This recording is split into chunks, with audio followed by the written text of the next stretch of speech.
Good morning, good afternoon, good evening, wherever you are. We're glad that you're able to join us for this webinar that is going to explain a little bit more of our campaign. And as you were told, this is a journey that we began. We have about 1.5 hours together today, but it's a journey. The conversation will continue in the coming days. From my faith tradition, there is a verse that says, "Be still and know that I am the Lord." The verse says that there's some things that only God can do, but God works through us. And I'd like to invite all of you, wherever you are, to take 1 minute in silence and turn to the Almighty in prayer, even as we begin.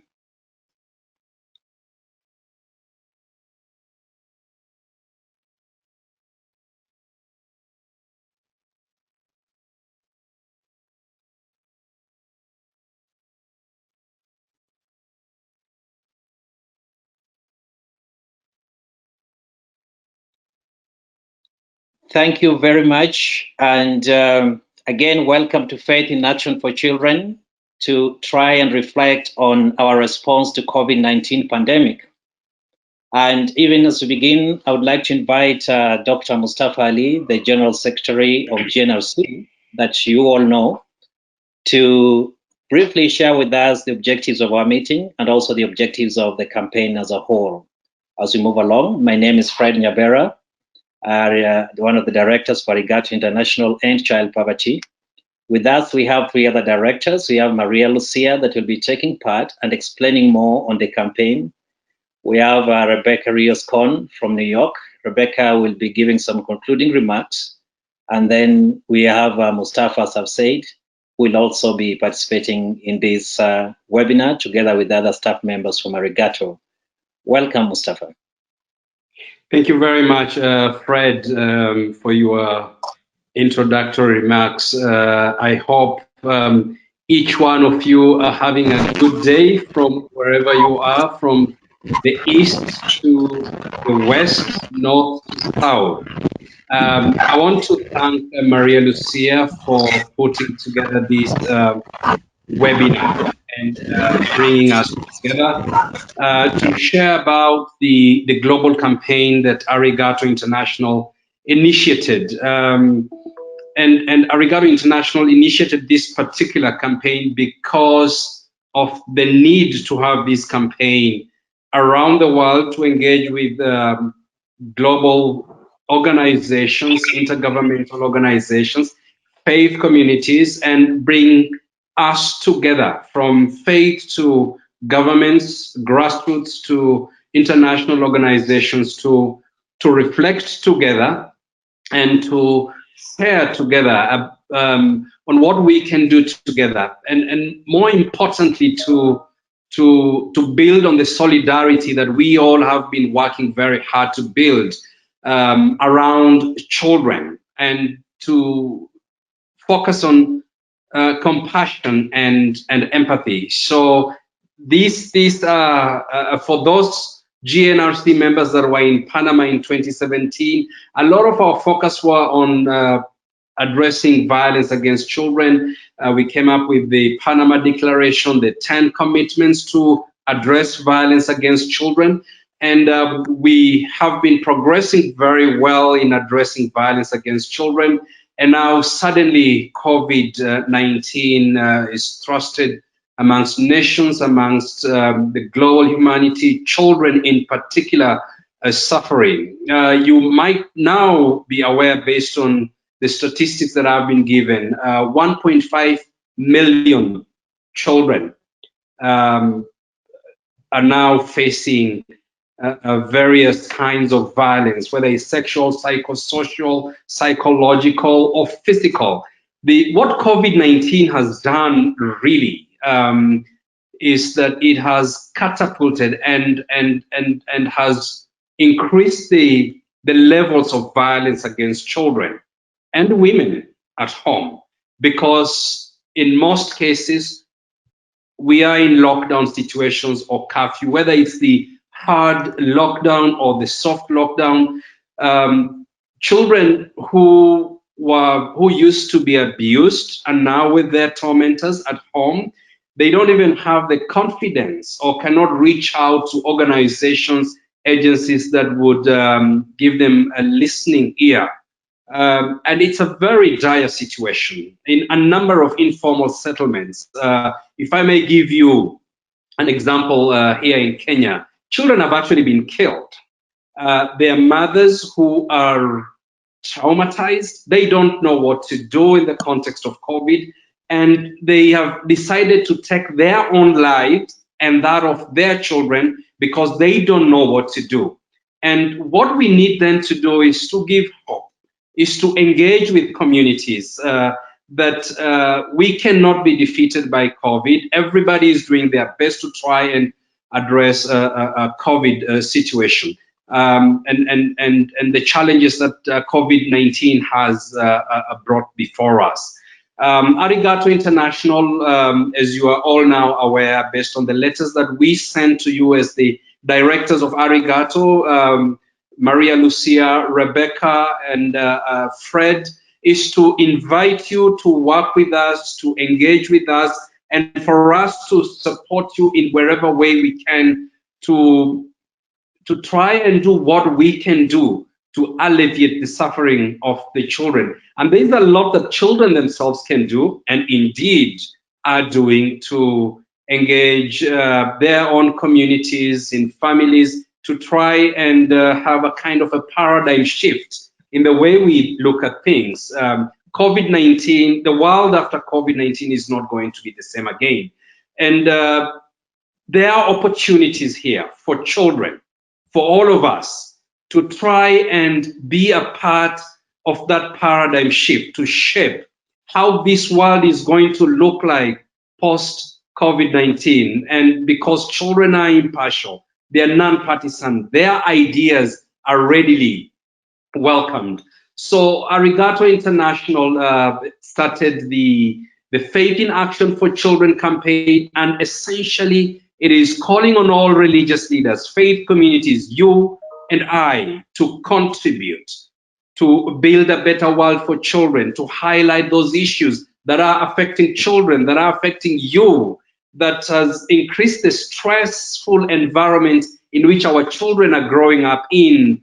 From the children would be enjoying their times with their peers in schools, and now they cannot do that. They would be playing out over the weekends. Now they cannot do that. They are confined in small spaces. Children don't love and don't function best in small spaces. They are traumatized. And the trauma on children, on the young minds, normally lasts for a very long time.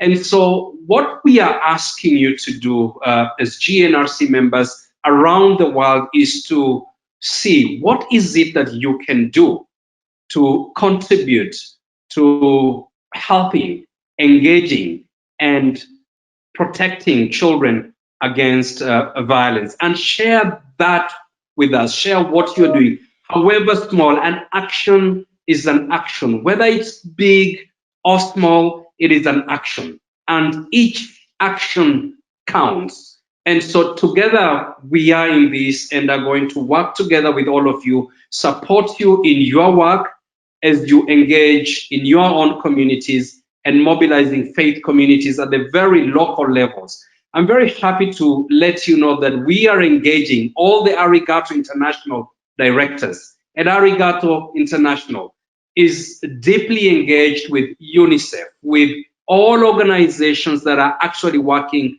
for children to try and build a better world for children. And from time to time, we will be sharing with you what we can do with you, what we can share with you as you continue in your work. So with these very long remarks, I want to take you back to Reverend Nyabera, and just to to conclude is to share with you about the main objectives of the COVID-19 campaign. And it's to the major focus is to prevent violence against children.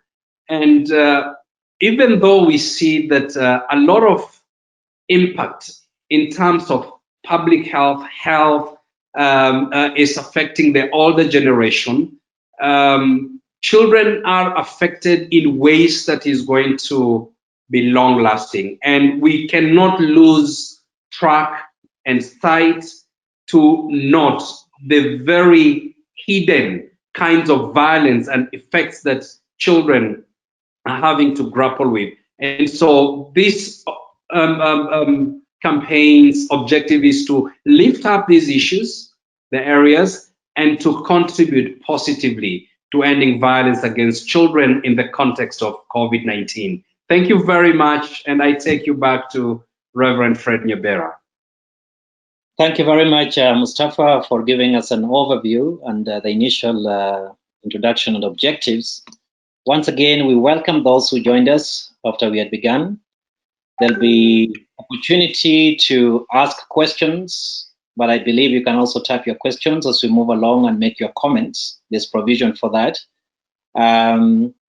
We will also have some sharing from a few of GNRC members just to give us a specific context issues that are emerging where you work.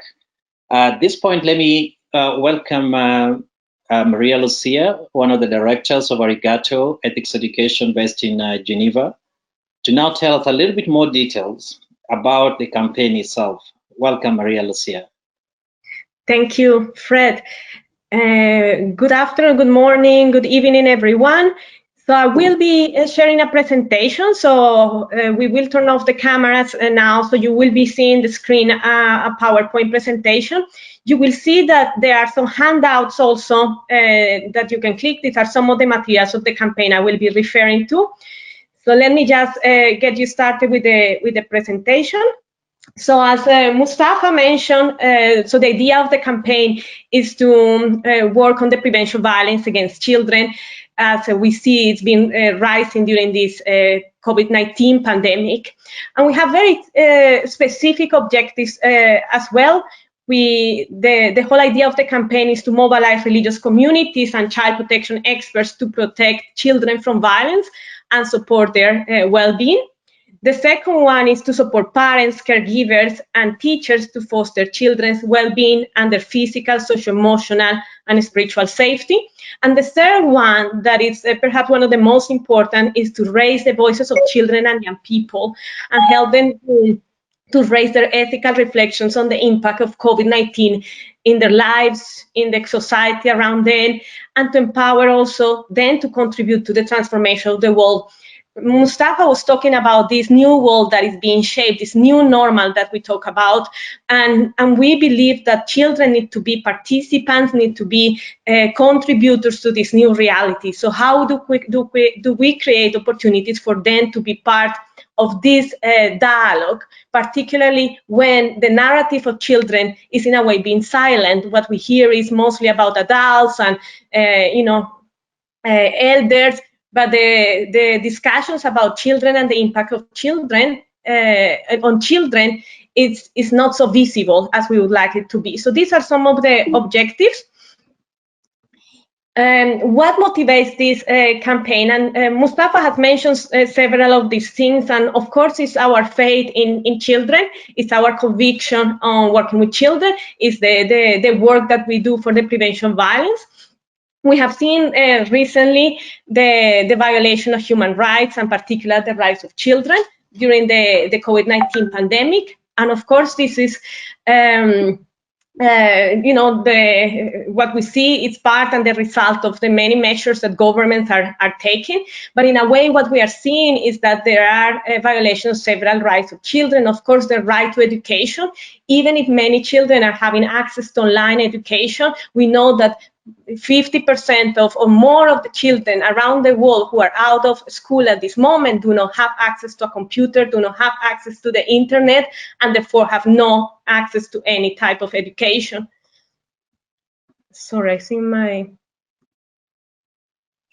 Yes, and so that in particular, we also see, the restriction of freedom of movement, the many rights of the right to health, the right to work for many independent workers. There are many rights that have been limited at this point, and we see with that there is a shrinking civic space. So the opportunity for civil society organizations, faith-based organizations to express, to help. There is reduction in budget for certain activities organized by civil society organizations, and therefore there is a need on how we can activate our network and to be more supportive and more visible in this work.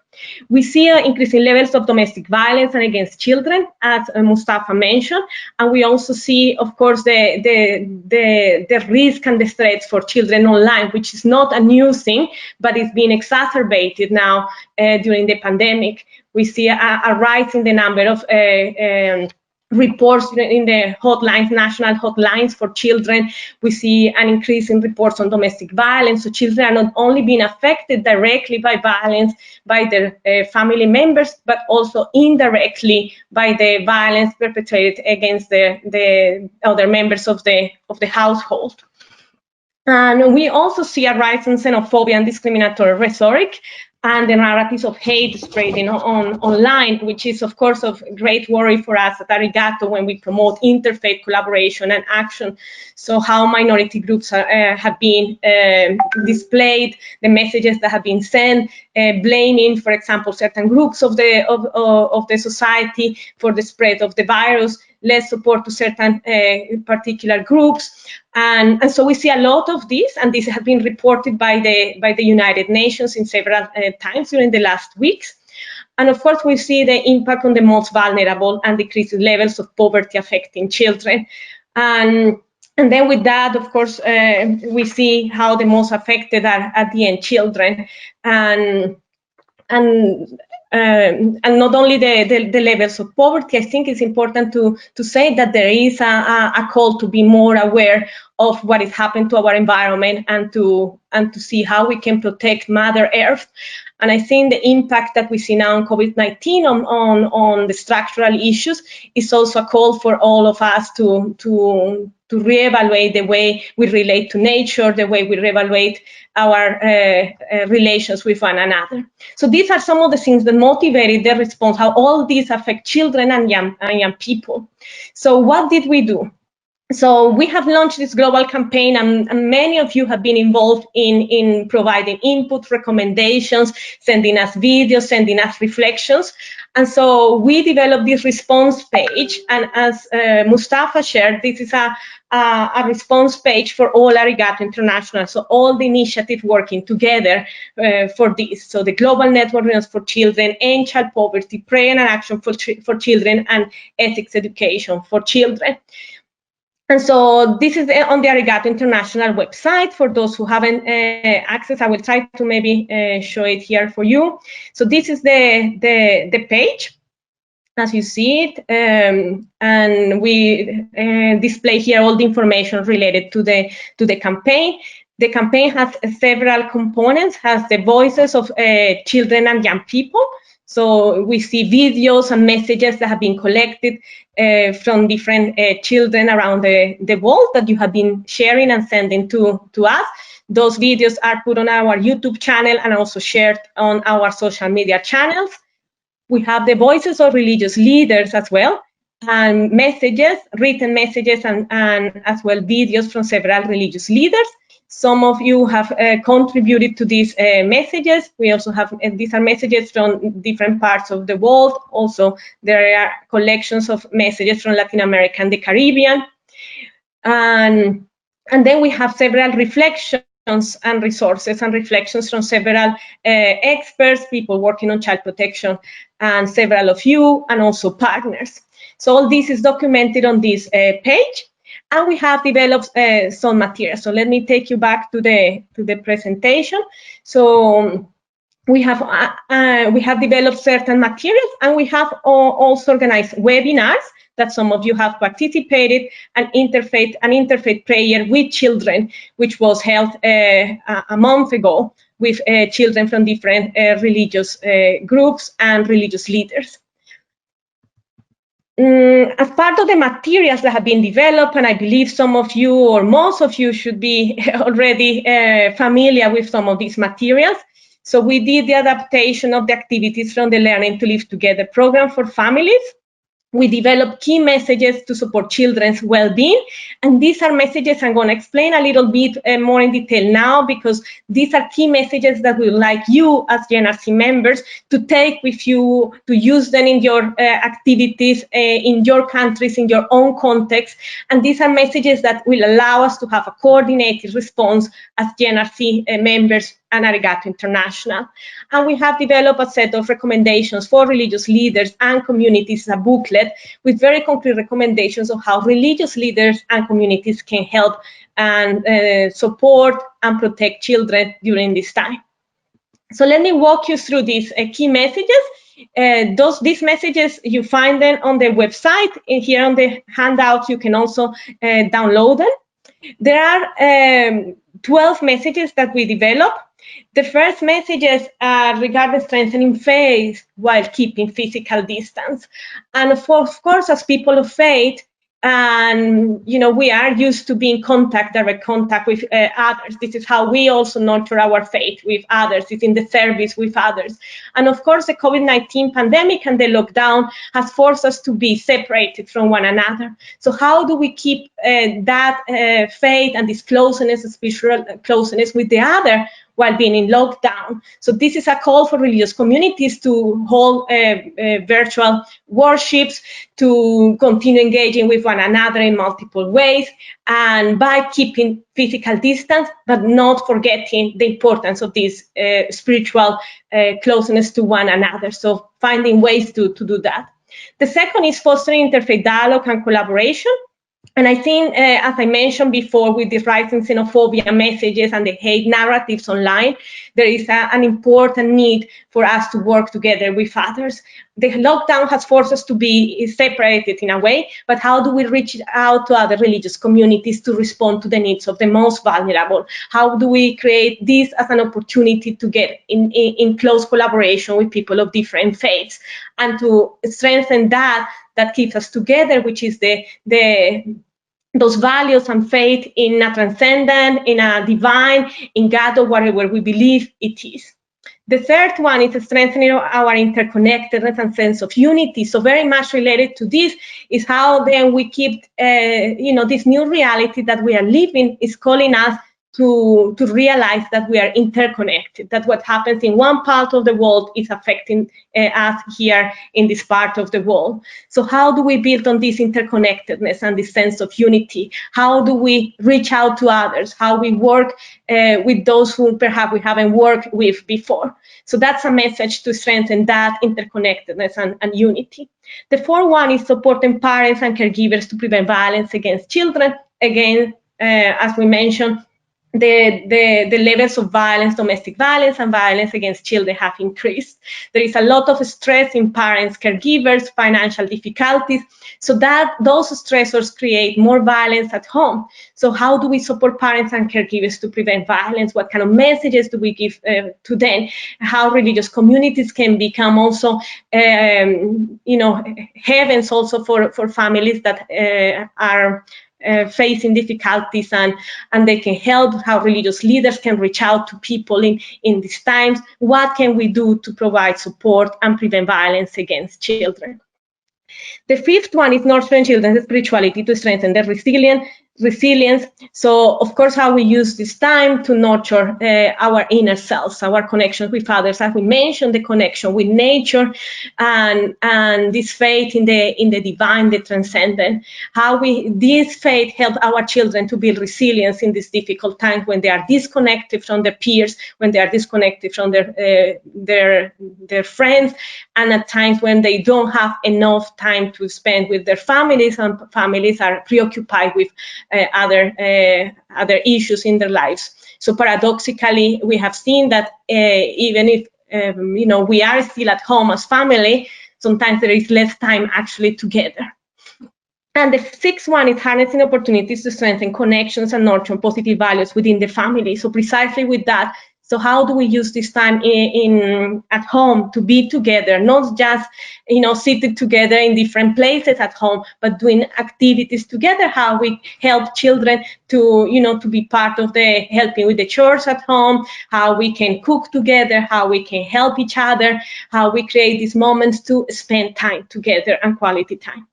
The 7 is keeping with online safety. So we know that there are issues, with the exposure of children to the internet, and children are more time exposed to the internet during this period. They are alone. Parents are not always watching what they are doing and what kind of messages they are receiving. So how do we support children to keep them safe online? The 8th one is listening to children with compassion and open heart. So I think there are many stressors, as I mentioned. So how do we listen to what children are going through in this difficult moment? How we allow them to express their feelings? How we create the spaces for them to share, how they feel, how they see this new world, what their ethical reflections are. The 9th one is building solidarity to respond to the needs of the most vulnerable. So we see that women, children are one of the most vulnerable groups in this, but also minority groups, people in fragile contexts, in contexts affected by violence, in refugee settings. So how can we support these groups that need it the most? What kind of safety nets are needed, and how we can help providing those safety nets? Following information and guidelines from your government. So following the recommendations from the governments are very important. Safety, keeping at home. So these are things that we should, follow and recommend others to do. Teaching children healthy routines, of course, and washing hands and not touching, when they cough, when they sneeze.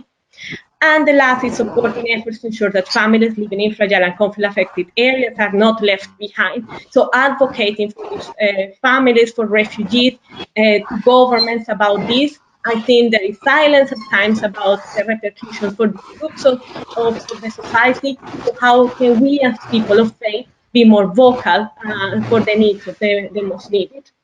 So these are some of the 12 messages that we would like to rally all our JNRC members and everyone to work together in different ways, in the ways that you can respond, but that we can have a coordinated response to COVID-19.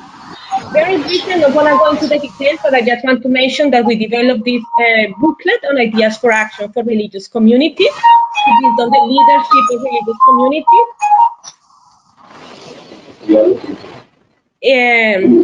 Leadership of religious communities. If you can mute your microphone speakers, please, while I continue. And then, so this contains also 9 messages for religious communities, very much related to these other general messages, but these are very much targeted with concrete recommendations for religious leaders and faith communities on how to act. And so in the same line, raising awareness about violence against children, supporting children's awareness about COVID-19 and the importance of physical distancing, create healthy and nurturing safe environments for children, as well as online safety, strengthen faith and interfaith collaboration, supporting parents to nurture ethical values and spirituality in children, empower children to participate and contribute to the community life. So this is extremely important, how we create spaces within our religious communities for children to be active participants and with genuine participation. Connect with your local and national government, so how to lobby, also advocate for the needs of the most vulnerable, build solidarity to respond to the needs of the most vulnerable, and support and pray for medical professionals, caregivers, and researchers, as they are also frontliners in the response to the COVID-19 pandemic. Here a picture to the right of children in Pakistan. David, Paul, you are there, our JNRC member from Pakistan, and this is a picture, some of the children holding some of these messages translated to the local language and doing some response to the needs in their community. And so as part of the response as well, so we have, as I mentioned, we have raised the voices of religious leaders. We have asked religious leaders to share messages of hope, recommendations for their communities, recommendations on how to support children, how to protect children. So there are several messages from different religions in our website. videos as well as written messages. We have adapted the materials, the activities of the Learning to Live Together manual to respond to families. So there are 32 activities that have been proposed for children to connect with themselves and to strengthen their relations with others, to reflect about injustices, about their rights, and to create more spaces within the family to connect with one another. The activities are for children 4 to 18 years old. And are activities that are very simple to do in the family setting, using puppets, for example, how they have to help children to express their feelings, to talk about situations, writing letters to neighbors or family members, drop them in the mailbox, send a photo to a family member to strengthen the connections, expressing solidarity and caring for one another. Activities for them to think about themselves, how they feel, but also for family members to know and maybe even realize what are dislikes of children or their dislikes, and particularly in this time, but also, in their normal lives, what are the things they like. It's a moment also to build these connections that at times, are lost in the family. Activities to empathize, to learn to empathize with one another, particularly within members of the family. How do we put ourselves in the place of our parents, or in the place of our siblings, or we put ourselves in the place of the children. Several activities to foster appreciation, gratitude, empathy, understanding the reality out there, what are the people that are affected with the COVID-19, how they are affected, and learning to take responsibility to create family bonds and developing individual and collective responsibilities. So these are some of the activities for those who are familiar with the Learning to Live Together. So you will find this also very familiar to what we have done, but these are being adapted. We have also developed a couple of flyers or posters for those families that cannot access these materials and don't have time to read through these materials. So these are, simple messages of what can they do to nurture values and spirituality in the family context. The third component is children's voices and empowerment. As we mentioned, is very critical. So we have received several videos from many of you, from the children that work with you in the network, children telling other children how to protect themselves, how they are feeling, how they are working, to keep sane in a way and keep healthy during the confinement. So we have messages from different children. We did interfaith prayer with children, as you know, with the participation of 9 children and several religious leaders, with raising the voices of children, their prayers and their reflections for other children around the world, and of course, for an end to this pandemic. And I will leave it here. Here. And then we have created a GenRC Youth Committee since last year. And this year, the GenRC Youth Committee, composed by these 5 young members. Some of you, some of them, I think you saw them during the interfaith prayer. There are Samir from Pakistan, Lochnes from Tanzania, Carlos from Nicaragua, Ikram from Kenya, and Arish from India. These 5 children will be, during this year, organizing activities for other children, helping us to have the voices of children raised at the global level. They will be producing messages, organizing some webinars for other children. And so these are some of the support we have also to make this campaign more genuine and clear in the participation of children and youth. So I'm going to leave it here, Fred, to let our colleagues, our friends from the GenRC, to share their experiences with us.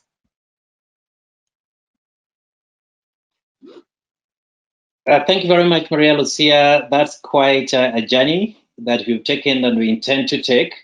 I know it's a lot, but once you start engaging, you'll find yourself being able to pick up areas that is contextually relevant to you and immediately accessible to you. And briefly, that's what we want to hear from a few colleagues, some GenRC members from Democratic Republic of Congo, Johannes. We'll have an experience from India, Macedonia, Pakistan, and Sri Lanka.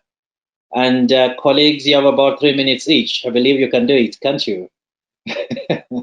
And we'll immediately go to Democratic Republic of Congo, representing the African continent. And may I now invite Jonas Habimiana to share with us briefly. Is Jonas on call? Hello, good morning everybody. How are you? Very well, Jonas. Yes, I'm okay. I'm very happy for you as you have invited me to take part of this webinar. I'm very, very happy to see how things are going. Here in DRC, as you know, the COVID-19 is continuing affecting highly people in Congo. You know, the government have taken some decision in terms of people to be staying home, working home based, and reducing every group meetings, and this have gone very well. The particular situation here in Congo is that all faith-based organizations cannot organize a kind of prayer, as a prayer organizations have been obliged to stop. All churches have been closed here in Congo. This is a challenge because most of activities were done in the past through churches, through prayer areas and schools, as these institutions have been closed. Educating children on COVID-19 prevention is still made very, very complicated. As an organization, we have conducted a KPA survey in Goma City to understand how communities and children are understanding the COVID-19 as a problem. Really, we have seen that people have understood that COVID-19 is a problem. Especially, we have done some focus groups with children from different areas by visiting home by home and see how children are living in this pandemic period. We have seen that most of children are understanding that COVID-19 is a big problem. As you know, all schools have been stopped. And most of challenges where children are fasting, when we are talking with children, they are saying, when are we going back to school? This is a big problem. When we have conducted our survey in Goma and the surrounding, and when we have collected the information from different people in different provinces, we have understood that families are in obligation to stay home, but economic and livelihood still to be big problems in different families. You know, the UNFAO have published the report that around 4 million of Congolese are in under food security status. They are living food insecurity situation in DRC, but also under 50% of Congolese can have access to clean water. These are big problems here in the country. But also you have to understand that COVID-19 came when Ebola disease still in the area. There are 2 weeks ago, some Ebola cases have been registered in Beni area where I'm living in North Kivu. This is a problem.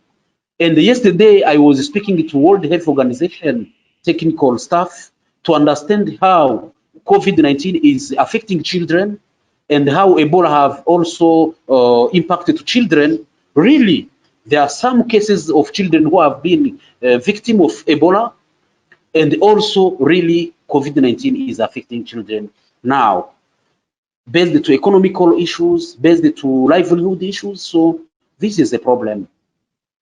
And today we have planned some activities with my team to see how they can continue educating people based on engaging children in how they can understand COVID-19 problems and how we can reduce the risks to these children who are sometimes also forgotten by many agencies. But we had also to work with the child protection working group here in DRC. It's a group under UNICEF leadership. UNICEF have defined the good strategies and tools based on how we can engage with children when we are preventing COVID-19, when we are responding to COVID-19, how we can have to be sensitive child protection issues. And I think that last week UNHCR has also sent some teams in different areas where we register now people movement. This is another issue, another context to Congo. There are armed groups who are still fighting in some areas in eastern of Congo. This is a very big challenge for us. Millions of families have been displaced in the eastern of Congo. 1 week ago, we registered around 30,000 people who have been displaced in different areas because armed groups are still fighting with the government army. This is a particular situation for the DRC.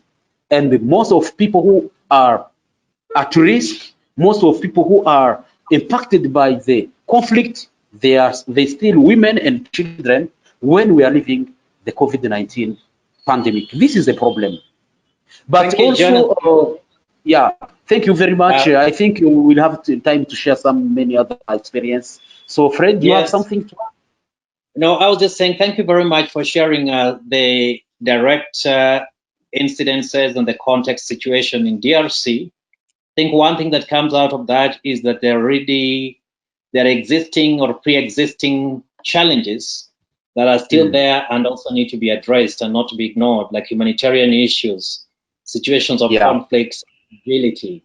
When you talk about other diseases that have been there, all these things cannot be ignored because they exacerbate the COVID challenges that we're facing today. But let's also hear how you have interacted with the campaign. I mean, in India, for example, are there some things that you've interacted with regarding the campaign that we're talking about today, Vijay? Let's hear from Vijay from India. Good evening, Dr. Mustafa, and all the directors at the 19 GRC Films. In India, we are in the middle of lockdown since 25th March due to the COVID-19 pandemic. There is a move towards phased and gradual release of the lockdown depending upon the seriousness and intensity. Based on the cases load, mortality, and other factors identified by the government, the country has been divided into 3 zones like red, orange, and green zones. Fortunately, Coimbatore is the orange zone, and we could resume work on from last Thursday. In India, so far, 66,000 are reported as affected, and the death rate is around 2,200. Both Government of India and the Government of Tamil Nadu are doing their best in containing the spread of COVID-19. We could see the result of their strategies since Shanti Ashram works very closely with the government, political and public leaders are rising to the occasion and working for the common cause of is a positive sign. As follow-up of based on the Faith in Action for Children guideline global campaign, we are initiating 10 ongoing initiatives now with the children of most vulnerable children. I would like to say 4 to 5 initiatives like ensuring food security both through public distribution system as well as curated emergency nutritious food supplies. Public distribution system is a government initiative. Shanti Ashram women group members are running 3 PDS in different areas. Through this initiative, 3,840 families were benefited and received the needy food. We have supplied the precaution materials like mask and hand gloves to all the 3 PDS centers. And the second one is create awareness on mental well-being.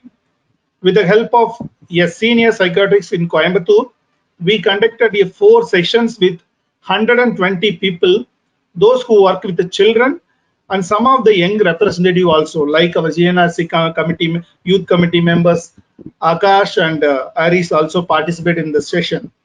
These leaders will help to create awareness to the children in the field through phone calls and social media. So in this aspect, we organize one special session on online digital violence against children. The third activities is mainly, it is directly benefit to the vulnerable children. It's a direct cash transfer to children living with HIV, living without parents, and mother-headed families living in poverty. So far, we have supported to 104 vulnerable children and their families, and also 64 vulnerably elderly people in the first phase in April. We are in the process of fundraising for support for them for this month. Encouraging child participants, including online talent sharing also we are doing. So first phase, we reached to 371 children from 72 schools in 10 cities of India. We had the opportunity to engage the children in storytelling, singing, drawing, little chef, and photographic contest. During this time, we also engaged the parents in the competitions itself. And the next one is community cohesion initiatives like technology assisted support groups, working session, and conference calls. Shanti Ashram has resumed for work from last week Thursday. During the lockdown periods, head of the programs and staff were in the constant communications. This online will help us to understand the local current situation and activities each and every day and plan for next day. And I want to share two more activities like community-based mapping of vulnerable children with the help of our field staff. We did a program and we are planning to do it for two type of programs on personal hygiene session for children and parents, and also nutrition awareness session. The second phase of Little Chef also scheduled on 14th May. And same technology method, we are planning to use the Zoom and other communication methods. And we have another one of the highlight programs, Learning Hub session for high achievers. So Learning Hub is a technology-based learning program for supporting the school high achievers. During this COVID-19 period, so far 11 sessions were conducted. So these are all the glimpses of our initiatives for the most vulnerable children. Thank you for this opportunity. Thank you. Thank you very much, Vijay. Very clear. The main five and then the two others that you're engaged in. One thing you realize is that the principles are quite similar to the campaign that Maria Lucia introduced, and also the objectives that Dr. Mustafa shared at the beginning. And that's what we're encouraging, that the principles are the same, application are contextual and have to be relevant to your context and doable. Thank you very much. We'll have some time to share a little bit more. I want to move a little bit faster so we have enough time for people to interact. And now we are going to Macedonia. And I believe that Fatmira, you're there. Share with us very briefly, between 3 to 4 minutes. Just give us the highlights and we'll be able to hear more later. Fatmira, you're there?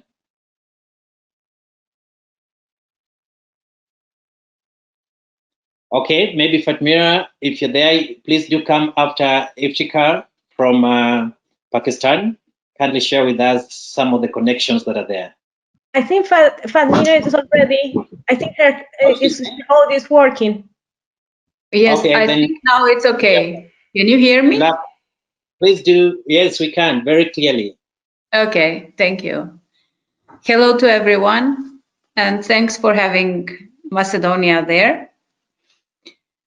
Well, as I could listen to the presentations from the other participants, somehow we have something in common.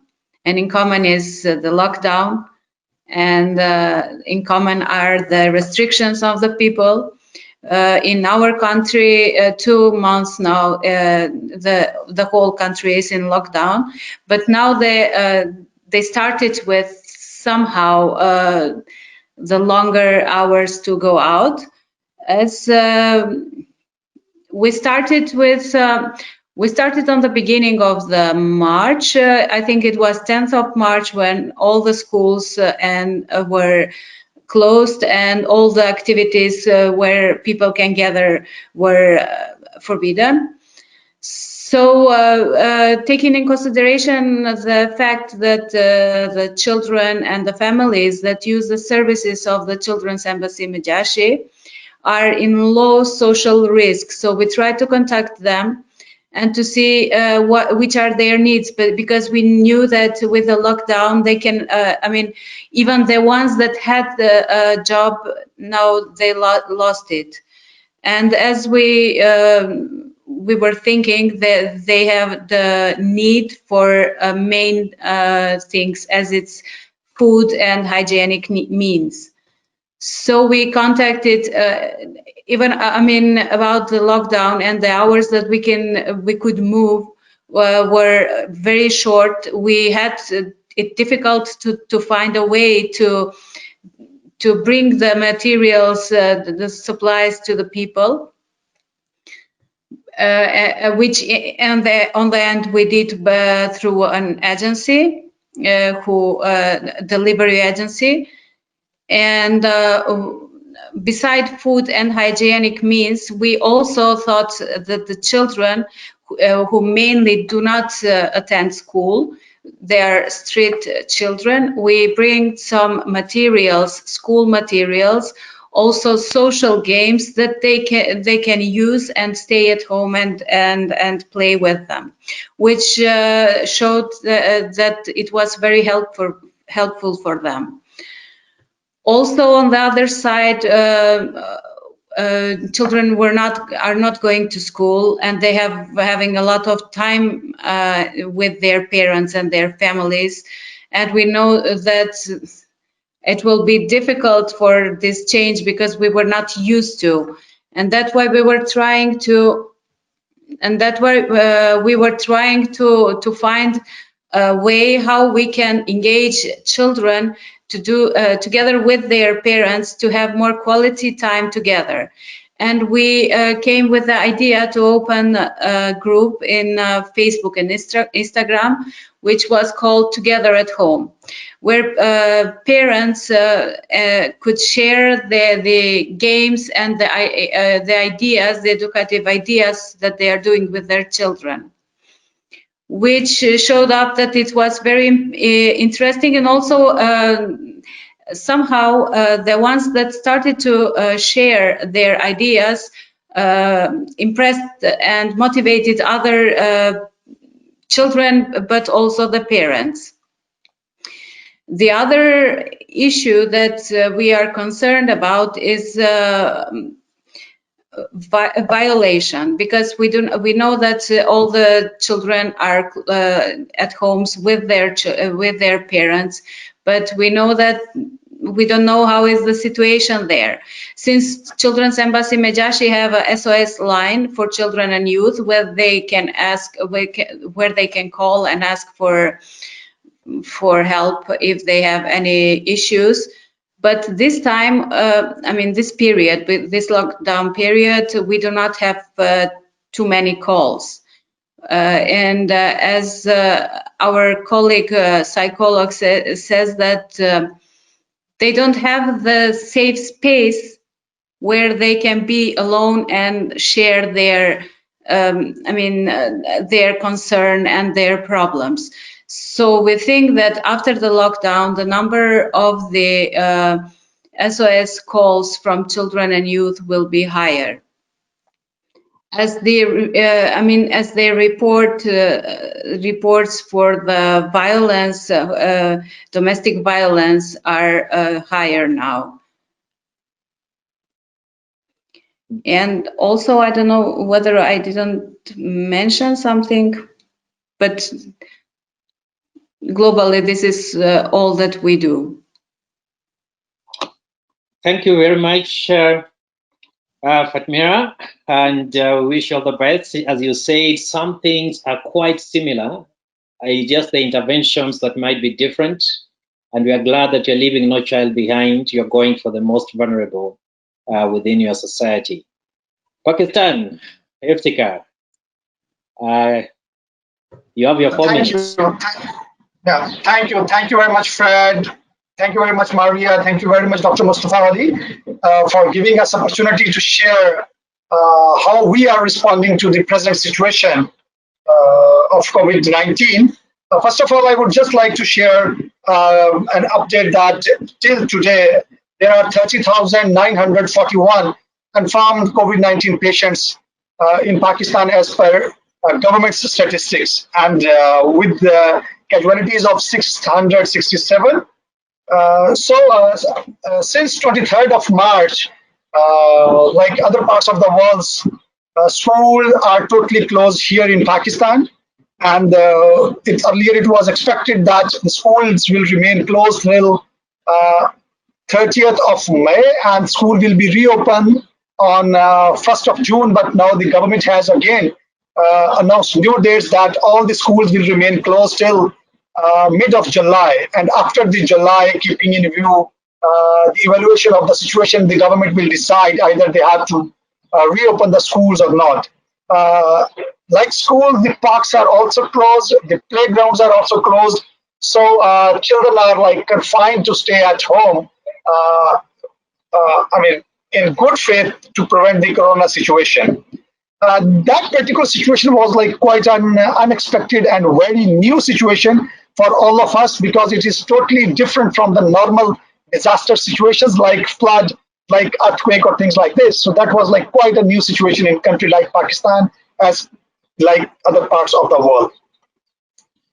So as well as the responses from the government are concerned, the government of Pakistan announced a huge relief package with the name of Ehsaas program, in which they are granting 12,000 rupees to each family, keeping in view set criteria under some poverty eradication programs. So that's a system generated program. So one person has to send the SMS from the registered mobile numbers, and then the system will decide either that person is eligible for that financial assistance or not. But of course, the people, those who are not having the computerized national identity cards, they are not eligible to get the benefit from that particular social protection program. So as well as the responses from GNRC Pakistan are concerned, number one, keeping in view that particular issue, like when children are forced to stay at home, but they don't have any kind of healthy activity or the fun activity, and which is like low cost, as Margaret Lucy earlier mentioned, that many children, they don't have access to the computer, they don't have access to the internet, they don't have access to indoor games. So we initiated a small, we designed a small initiative under the title Fun and Safety Together for Children, in which we basically printed one indoor game, like a ladder game. So with the game, we developed a kit for the safety of children, having one hand sanitizer, soap, toothpaste and brush, face masks, notebooks, a booklet on CRC, and a pack of biscuits to serve the children from very marginalized segments of the population. And right now we have like served 100 children from child laborers children, the children those who are living on streets, like we call them children living in street situations, and the children of bricklayer workers and bricklayer families. So in addition to that, because you can't see the children in very isolation, I mean, the children are part of the family unit. So we also managed to get some relief support from the 50 families of bricklayer workers and the children, those who are engaged in the street situation.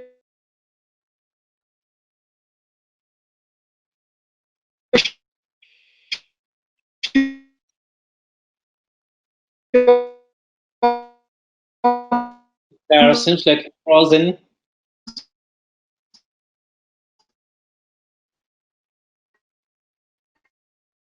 Looks like Iftikhar is frozen. And food item. We also, I mean, from the very first day, we use their messages, yeah, and their messages. So and their messages for other children and for the elders and for the governments, how they can contribute to make this world more safe in the era of COVID-19. Yes, and this is also very much interesting that recently the interagency group on Violence Against Children, comprised on 8 leading UN agencies. They issued a collective agenda for actions for children to prevent the overall violence against children. So we also using that agenda for action, for advocacy, to push the governments to listen more. I mean, they listen children's opinion while developing their COVID-19 response programs.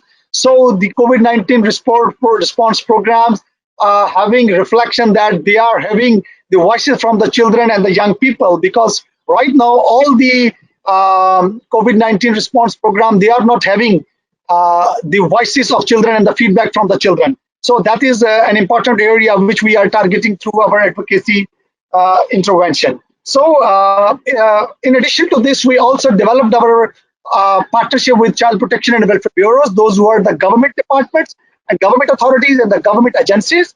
To join hands with them to maximize our voices for promotion and protection of children's rights during the era of COVID-19.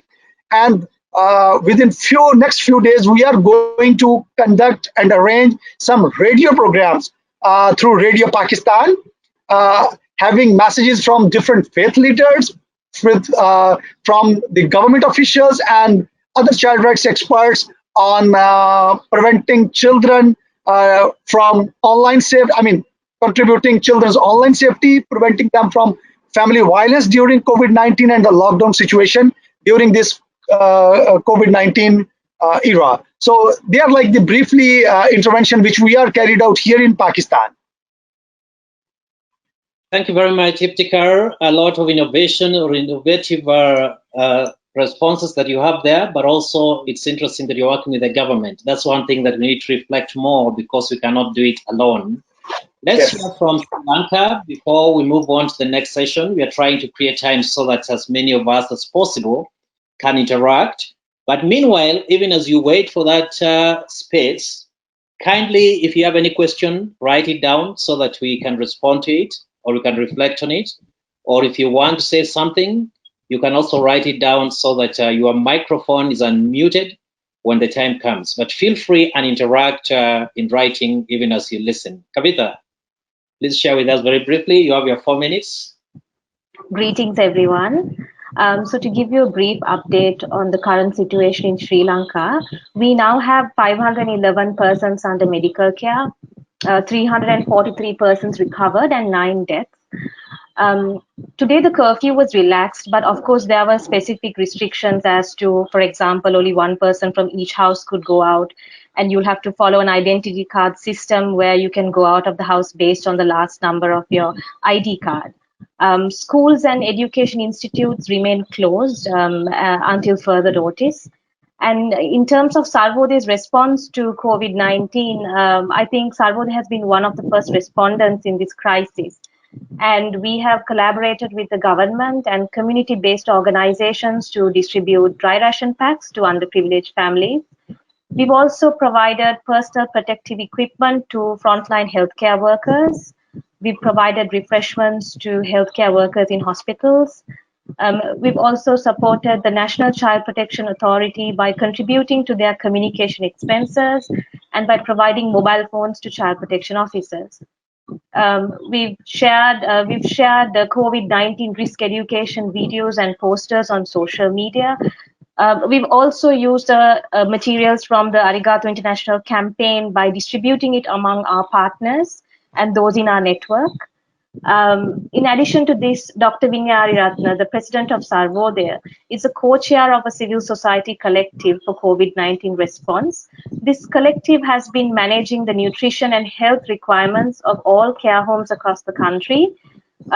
This includes more than 400 care homes, out of which 190 homes are childcare homes. We have also temporarily handed over Sarvodaya training centers to the government to be utilized as quarantine centers. So far, 3 Sarvodaya centers are being used for this purpose. And our district staff have also started marking the 1 meter distance signs in public spaces to ensure that physical distance is practiced once the curfew has been relaxed.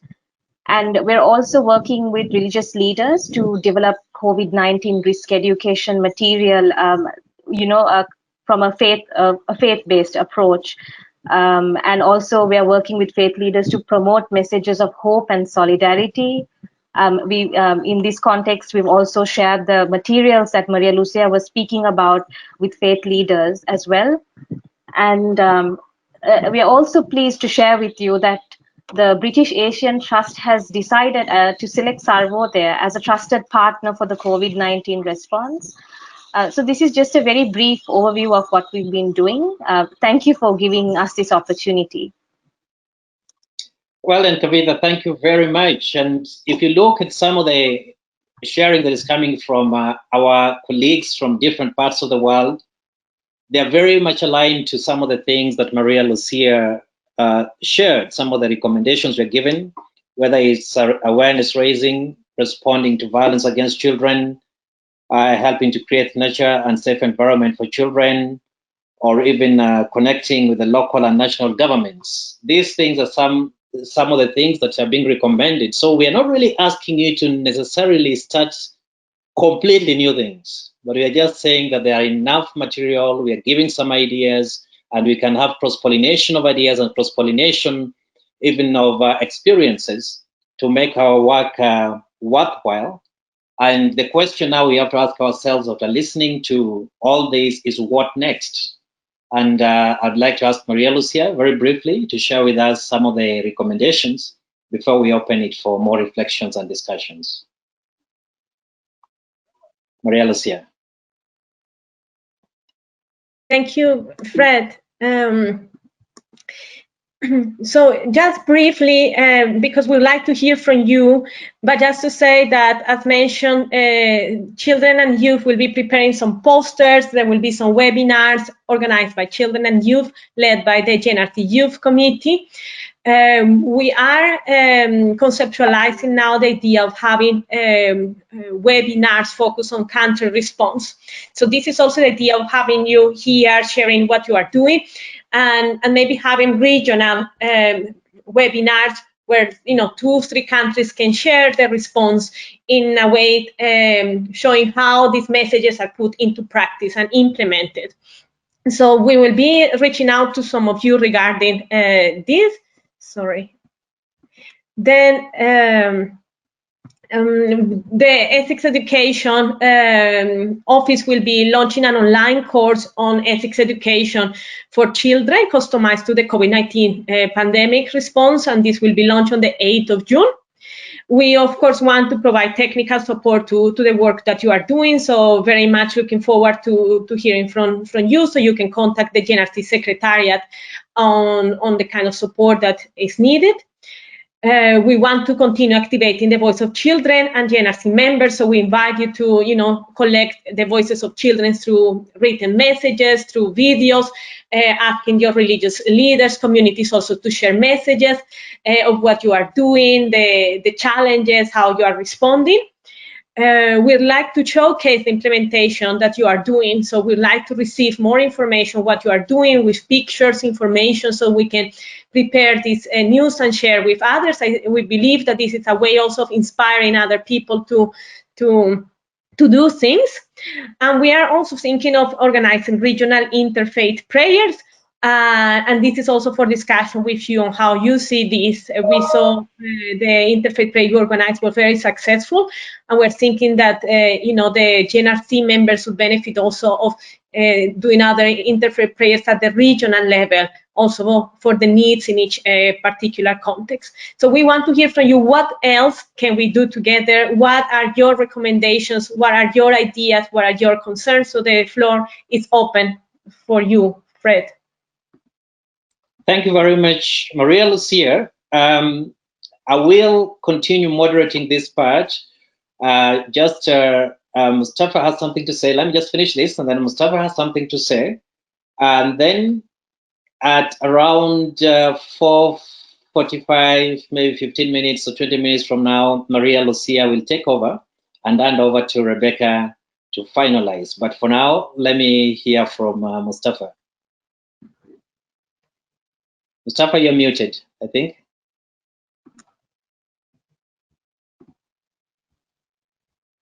We can't hear you, Mustafa. Unmute. Can you hear me Good. now? Yes. Okay, thank you. Yeah, let me just add on to what Maria Lucia has shared to the GNRC members. So you are doing very good work, and our approach is to see where can we add value to the work that you already are doing, and that's very important.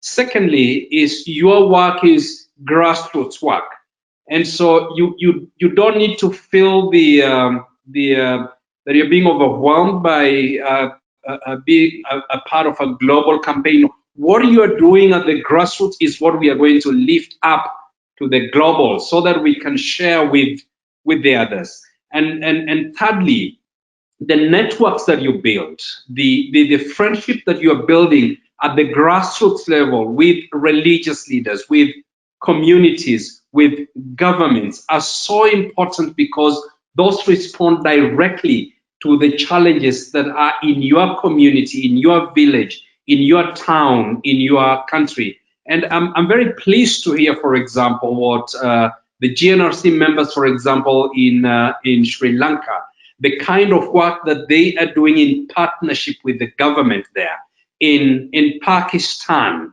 in India, in Kenya, in many other places. You will be asked to serve on various committees at the governmental level or global levels, because of the work that you are actually doing, because you already are bringing something to the table. And that what you bring to the table is what is important, and how we can then work together to build on what you already are doing. So good luck, and we are here to support your work. Hello, I kind of disappeared from the screen, but if you can hear me, that's fine.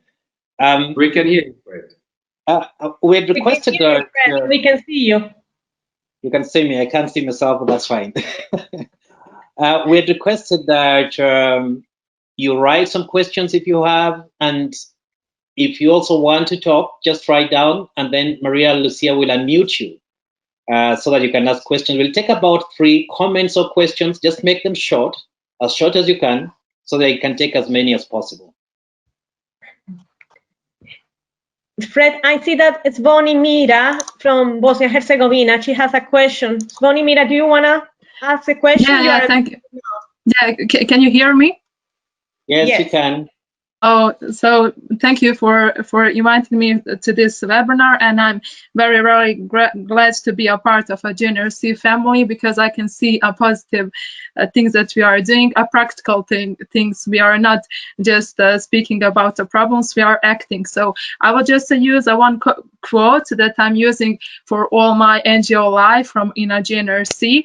That quote was in a 4th GNRC forum in Tanzania, and it was like a inspire, act, and change. And I'm just asking you just to inspire others, and then we can act together, and then we can change something. I'm coordinating 36 young people, youth in Bosnia and Herzegovina, and we organize online tutoring school, because in Bosnia and Herzegovina, students and children are not going to the state schools. We state organize an online school with Hangouts platforms or Skype platforms and such of those things.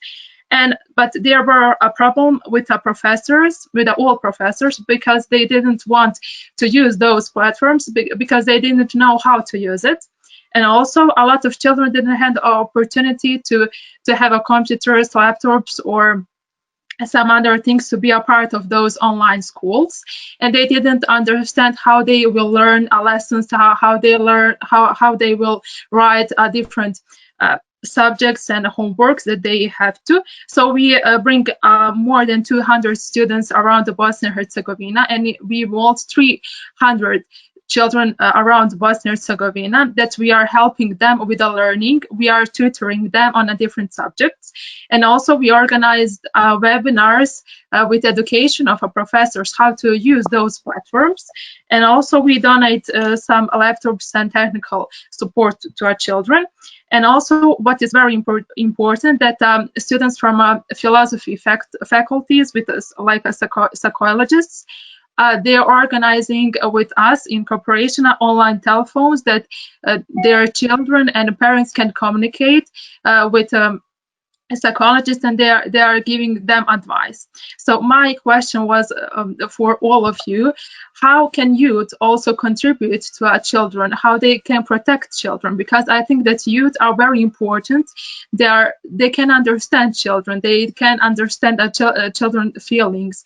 So maybe in my suggestion that we are doing in Bosnia and Herzegovina, we just inspire children and we are involving them in those online classes or online tutoring support.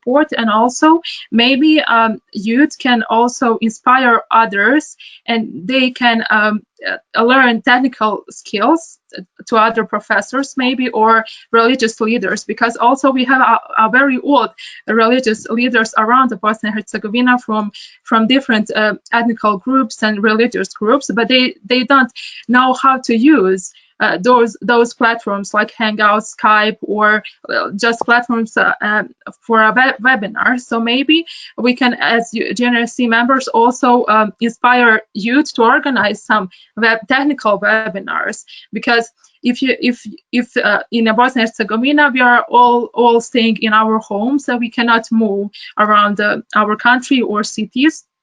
And so we cannot be physical together. But if some religious leaders don't know how to use those technical skills, they cannot communicate with children. So maybe we can organize also a technical webinars for those things. And also I'm asking you for innovative things of a youth contribution. Thank you very much. Very, very helpful recommendations. Those are the things we want to hear. How do we carry this campaign forward? Some ideas that we've not shared, or how can we practically engage in this campaign, or what are some of the challenges like the ones you've shared? There's something there on the role of the youth and how the youth can accelerate this campaign. And then secondly, you talked about the need for technical literacy by the faith leaders. But let me get two more, and then we'll be able to respond to all of them. Make them short, please, your interventions. Is there anybody else? From Uganda. Yes. Good morning, good evening, good afternoon, everyone. This is Geoffrey Omoni from Uganda. I know there is a lot to say, but I just want to say a quick update relating to the situation here in Uganda. We currently have. Let me just intervene. Let me intervene a bit. Just this to everybody. Kindly don't share so much of what's happening and what you've done. I know we've gone through this and it's important. We'll try and create more spaces, but we want you to relate this to the campaign, some of the things on how we move this thing forward, some of the challenges that you might be having in moving it forward, and maybe some of the recommendations, not so much of what's happening at this particular point, but we'll have more spaces as we move along. Quickly to proceed on, like for instance, in our case in Uganda, there are a lot of people actually that needed interventions, especially those vulnerable communities that are going hungry. Unfortunately, in connections with the government, local-based organizations like the one we operate is not allowed to do distribution. And at the end, we have to seek ways. How can we really help the people in need? Because when you look at like our organizations, we work with former child soldiers who are having children born in captivity, and these children are locked down, and these are people who do not have access to any job or salaries or anything. So helping them in a situation like this, it's becoming a bit hard, but we are trying to work with the local task force and the local government to see how best we can actually help people, the marginalized, help be supported with food, and of course even medical And when you look at even the domestic violence, it's terrible, because some of our sisters now, they're being actually with the lockdown, they're coming to realize that some of the men are coming to realize that they are actually married to former child soldiers. And this, in a way, it's bringing tension, and at the end, children are really very much suffering. However, what we look forward is, like, if local-based organizations can be supported in a way through radio stations, just like the one we are already doing, and if it can be supported more, to go over local radio stations, try to do as much as possible sensitizations against the right of children and how children should be handled, we would really very, very much appreciate. And as I said, I do not want to take a long time. I appreciate everyone, especially you at the Secretariat in the New York, in Nairobi. You haven't left us alone. So we are able to continue and move forward always with your support. Thank you. Thank you, Geoffrey. Thank you very much, Geoffrey. I think maybe we can just have a few responses to this. There's something on how do religious leaders gain some literacy when it comes to the modern media. Mustafa, you can say something about that very briefly. And then there was something on the youth. How do the youth engage in this area? Vijay, I know that you are quite engaged. You are engaging the youth volunteers. Just throw in something, but these are things that we'll pick up and try and see how we can further strengthen. There's something on the domestic violence and how do we respond in this situation. Rebecca, you could think slightly, just a word. And then there's the radio support. I think that's just a tool that's being given. And if Iftikhar gets a time later on, not in this particular round, you can say something. Just very briefly, any comment on that? Yeah, Fred, just there was a question on the media. Just repeat it. What exactly? I didn't quite get the question. The question was that you are expecting religious leaders to engage during this lockdown period, but they don't have media literacy, especially the new media literacy. How do we respond to that? The radio one was just an example that was given. And then the other one was on the youth and the vulnerable children's response, which I think was just a comment. Sorry again, you were kind of freezing, so I didn't hear. I'm in a place where the internet is not very steady today. Just say it again, Fred. You were freezing again. Okay, Mustafa. The religious leaders are not new media literate. Okay, how do you respond got it. to that, and you expect them to intervene? Okay. So do you want me to go, or somebody's going out first? Do you have a comment on that? Oh yeah, sure. First of all, thanks for the questions. I appreciate. And yeah, it's true that the faith communities, but the religious leaders may not really be media savvy, particularly when it comes to social media. But that's where we come in and help them as well as young people. In our contribution, you know, we can guide them. I know of a religious leader in Tanzania that is the child that is actually taking him through the social media, is the one that registered the Facebook, the Twitter, this is the new way that we are going to be communicating, and religious leaders will, there is no shortcut. We are now having to take our children through Zoom classes and all that, so we just need to learn how to do that. But it's a slow process, and it requires a lot of patience. But let the children be the one then that really helps in shaping this agenda, because they are social media or media, new media savvy. And that's where we have already an opportunity to actually have the agenda of the children, of peaceful communities, harmonious communities, right there through the social media. I just have a comment to say that we are gathering all these things, and Zenomira, it's true that if there's any support you need from us towards that end, the youth to work with the religious leaders, definitely we will. All these things we are gathering, and very practically we'll try and see how we can respond. I'd like to hand over to Maria Lucia at this point and excuse myself. Thank you very much. I have another call to go to, but I believe that we'll continue working together. When we started, we said that it's a journey. There's something on the youth, Maria Lucia, and also something on the vulnerable children. Thank you. Thank you, Fred. I will give the floor soon to Rebecca. I don't see any other question, but just to say about the youth, Zvonimira Vera Leal has replied in the chat to you, and I think to echo what Mustafa has said on giving the role to children and youth to take the initiative. And I think there is no more innovative way than actually letting them take the lead in doing activities and then deciding and proposing what to do. And I think the innovation will come from them rather than from us. So I think that's mainly the recommendation, and building on what Mustafa said and what Vera is writing here on the chat.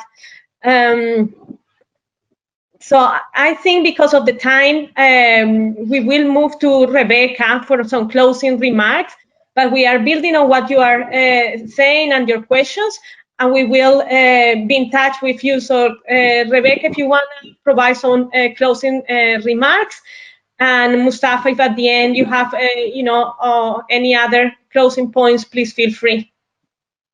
Thank you. Thank you very much, Maria Lucia, and thank you, Fred, for moderating this very rich discussion. I've enjoyed it very much.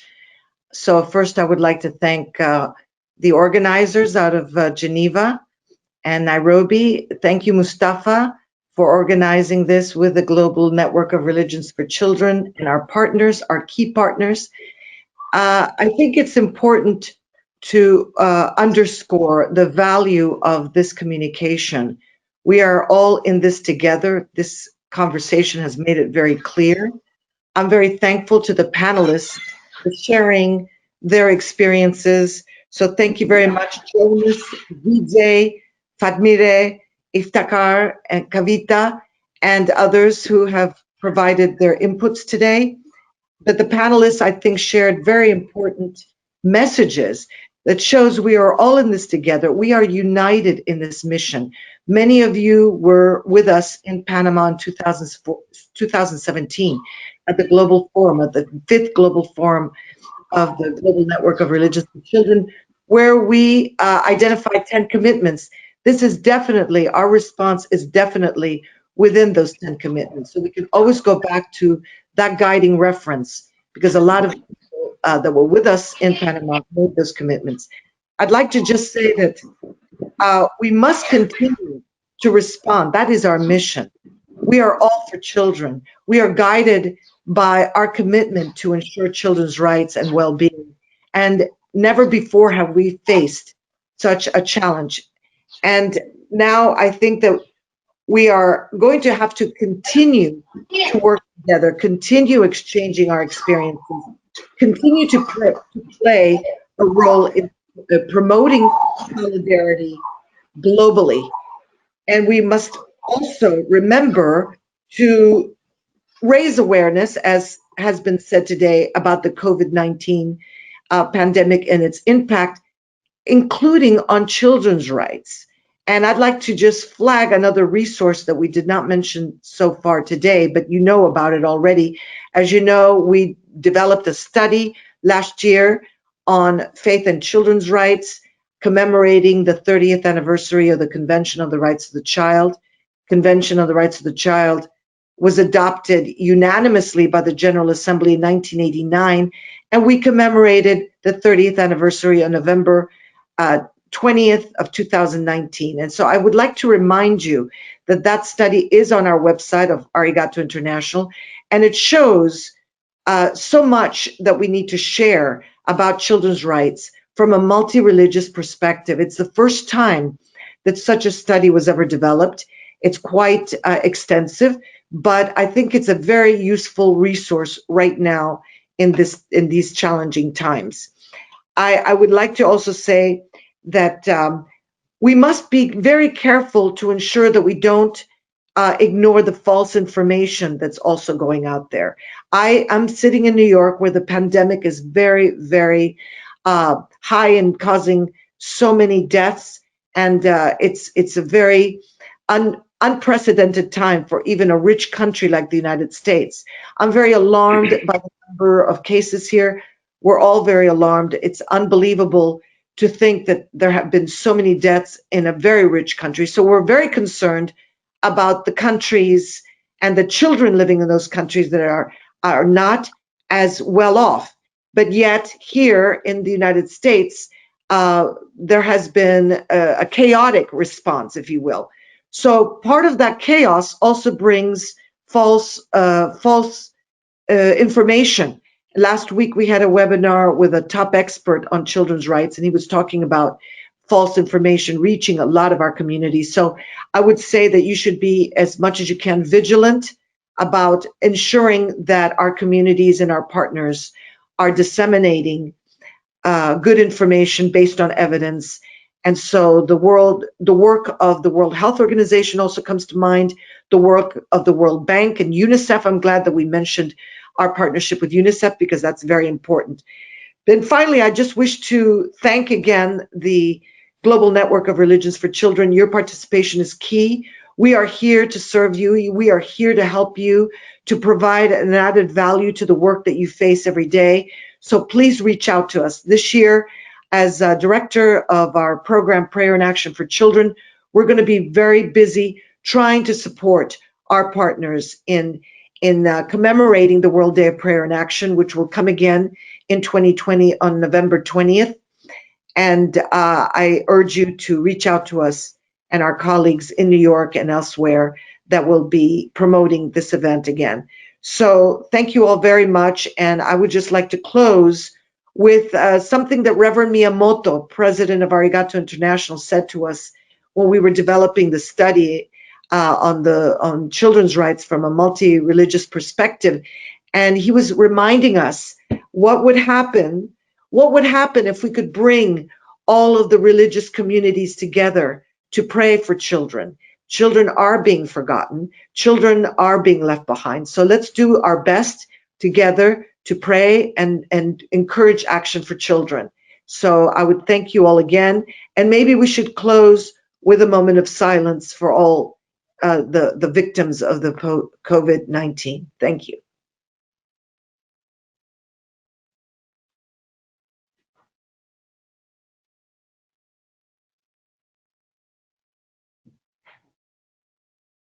Thank you all very much. Thank you.